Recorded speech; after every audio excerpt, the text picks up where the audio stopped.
बोलो सतगुरु भगवान की जय हो। प्रथम तो मैं नित्य अवतार सतगुरु भगवान को हृदय और मन से कोटिन कोट प्रणाम वंदना करता हूं।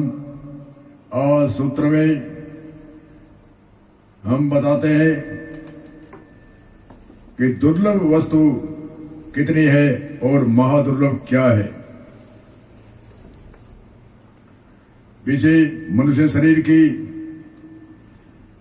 महिमा की चर्चा हुई।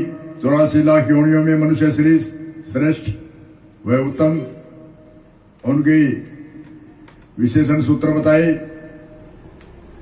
और उसी विषय पर और दूसरा विषय महान सतगुरु के लक्षण बताते हैं। संत दास जी की एक बड़ी गंभीर यति है। संत दास नर देह दुर्लभे पीछे दुर्लभे भीख, महादुर्लभ सतय गुरु मिलन पीछे दुर्लभे अलेख। संत दास जी कहते हैं, वे भी कहते हैं संत दास नर देह बड़ी दुर्लभ है और पीछे दुर्लभ भेक कहते हैं परमात्मा के प्रति आस्था होनी, जिज्ञासा होनी बड़ी बड़ी दुर्लभ है। और महादुर्लभ सतय गुरु मिलन पीछे दुर्लभ अलेख। सतगुरु मिलना और वस्तु तो केवल दुर्लभ बताई है, परंतु सतगुरु मिलना महादुर्लभ क्यों बताया है? महादुर्लभ इसलिए बताया है, ऐसे को तो हम धारणा धार करके किसी से उपदेश ले वो बात अलग है, परंतु लक्षणधारी सतगुरु मिलना महादुर्लभ संतों ने बताया, जिसमें लक्षण हो। आगे बताते हैं, ब्रह्म वित ब्रह्म रूप है ताके वाणी वेद, ब्रह्म वित ब्रह्म रूप है ताके वाणी वेद, भाषा यथवा संस्कृत हो ब्रह्म वेद का छेद। ब्रह्म वित है, ब्रह्म रूप है, उनकी वाणी वेद के तुल्य है। ब्रह्म की जो निष्ठा है और ब्रह्म वित ब्रह्म रूप है ताकि वाणी वेद, भाषा अथवा संस्कृत है करे ब्रह्म वेद का छेद। भाषा चाहे संस्कृत हो, मराठी हो, बंगाली हो, चाहे पंजाबी हो, वेद ब्रह्म को छेद करने वाली होनी चाहिए। ऐसे लक्षणधारी सतगुरु और भी लक्षण बताते हैं संत। अटकल गीता सभी कवे सची कवे नहीं कोई, कड़े रणे में फर्क है दिन रात वंते जाने, कहना तिमरे अज्ञान जिया रहना ज्ञान जिया भाण। कड़ी कवे और रहनी रवे उनके वाक्य सतह मान, बिना रहनी कहनी कवे उनके वाक्य प्रमाण। कहनी भी कवे सतह और वह रहनी भी रहता है उनके वाक्य सतह। कहनी कवे रहनी रवे उनके वाक्य सतह मान, बिना रहनी कहनी कवे उनके वाक्य प्रमाण है। बिरला सकसरणी रवे लाखों में एक विद्वान, बिरला सकसरणी रवे लाखों में एक विद्वान।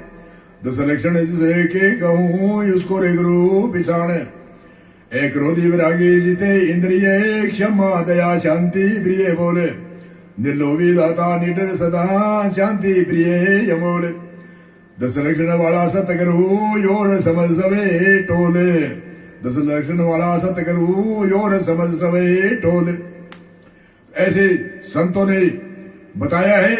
और वस्तु तो केवल दुर्लभ है, परंतु लक्षणधारी सतगुरु है वह बड़े महादुर्लभ सतगुरु मिलन पीछे दुर्लभ अलेख। वस्तु कई वस्तुएं दुर्लभ है, मनुष्य शरीर दुर्लभ है, जिज्ञासा होनी बड़ी दुर्लभ है, परमात्मा के प्रति आस्था होनी दुर्लभ, और मन को जितना दुर्लभ है, मन के विषय को जितना दुर्लभ है, और ध्यान धरना दुर्लभ है, और दृढ़ वैराग्य होना बड़ा दुर्लभ है।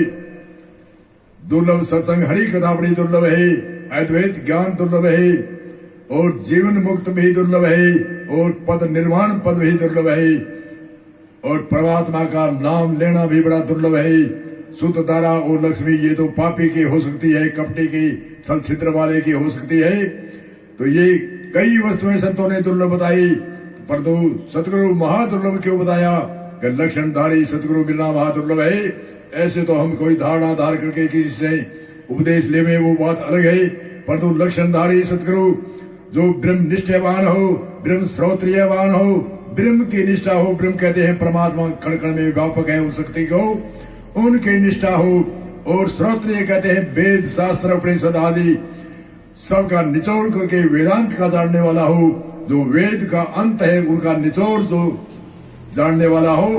परंतु आजकल क्या है, ज्ञानी इतने ज्ञानी है जो फली बट से ज्ञान करते हैं, 2 एकड़ तो एक बार तो मंडप करते हैं, एक बार खंड करते हैं, लोगों को मालूम नहीं कर पड़ता, क्योंकि जो फलीवट ज्ञान करते हैं एक बार तो विषय को उसी बात को बढ़ा चढ़ा करके बताते हैं और दूसरे थोड़ी देर के अंदर उसका खंडन कर देते हैं, आपको मालूम नहीं पड़ता।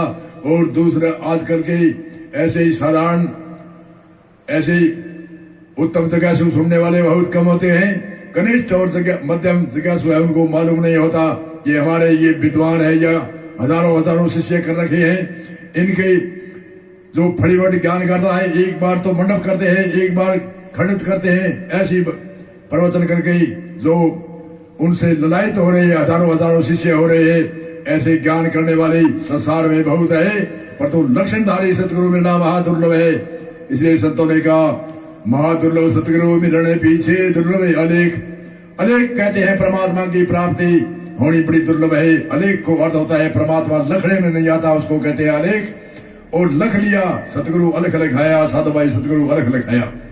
तो अभी इसी सूत्र में हम विराम देकर के अगले सूत्र पर बोलेंगे कि हरी चर्चा है और परमात्मा की चर्चा, आगे संतों का समागम कैसे होता है इसके विषय में अगले विषय में बोलेंगे। बोलो जय सिया राम, जय सिया राम, बोलो सतगुरु भगवान की जय हो।